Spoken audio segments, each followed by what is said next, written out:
No, I think that, I mean, the main gap between what science knows and what business does has to do with motivation. And there's 50 years of evidence in the field of motivation from studies by psychologists and economists, some sociologists, in laboratory experiments, field studies, that show pretty clearly this. If you want people to do relatively simple, mechanical, algorithmic, recipe-based work, the classic kind of motivator we use in organizations, what I call if-then motivators. If you do this, then you get that. They work like a dream. You want people to stuff envelopes? Pay them per envelope. For the simple mechanical stuff, those if-then motivators, they work pretty well. The problem is that they don't work so well once you ask people to do work that's a little bit more complicated, a little bit more complex, a little more conceptual, that requires creativity. Over and over again in the science you see that those kind of controlling if-then motivators, if you do this, then you get that, they just don't work very well for the creative, conceptual, complex work.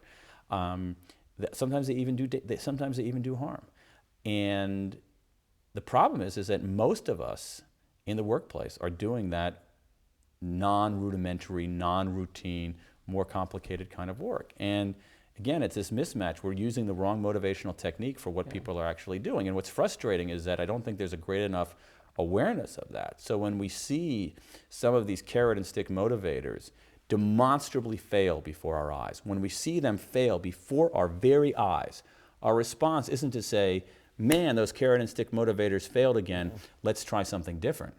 Our response is to say, man, those carrot and stick motivators failed again, bring me some more carrots, sharpen up those sticks. And I think it's taking us down a fundamentally wrong road, a road that is inconsistent with the science. I mean, you have these business people out there who are nominally hard-headed. We follow the facts, we follow the data, we follow the evidence. And yet their motivational technique is often based on folklore rather than on science. And what do you think is motivating them to not change how they motivate others?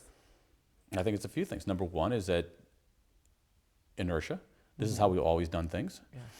So this is how we're going to do it. I think that's a big part of it. The second is that these kinds of if-then motivators, they work pretty well in the short term. They at least get activity in the short term.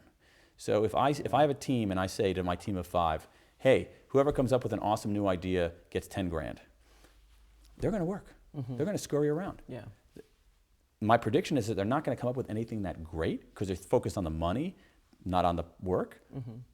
But they'll work. You offer me 10 grand to do something, I'm there. I'll respond. I'll respond with activity, but not so much with insight.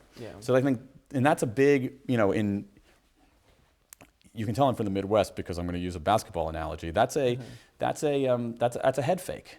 It's sort of a head fake that gets managers going in the wrong direction. And the third thing goes back to something we were talking about earlier, which is that it's easy. It's easy to dangle a carrot in front of somebody. It's easy to threaten people. Helping people move toward mastery, infusing the workplace with a sense of purpose, allowing room for self-direction, re-architecting processes and systems and even the physical workplace so that people have more autonomy, that's hard. And so the combination of all these things, we've always done it, it gets a response in the short term, and it's easy. I think it makes it very stubborn, very difficult to erase.